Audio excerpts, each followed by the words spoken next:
Rubik's Cube Impossible. Just when it looks like you solved it, the puzzle, look again. The Rubik's Cube Impossible.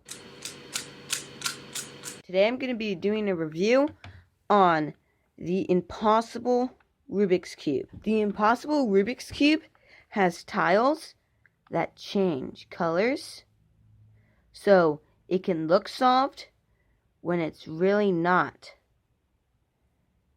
It's super frustrating to try to solve, and I have yet to be able to solve it yet, but I'm still going to do a review on it. So I'm going to be comparing it to this Rubik's Cube.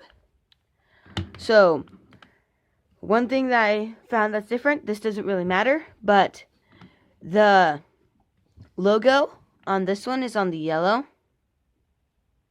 and the logo on this one is on the white. That doesn't really matter, but I just noticed that. This one, it has a kind of a scratchy noise to it because of the tiles, but it's still like about the same speed as a normal original Rubik's Cube. So it's okay. It isn't the best. It isn't like, is not as good as my other Rubik's Cubes, but it's pretty good. The only problem I think is it makes a weird squeaky noise,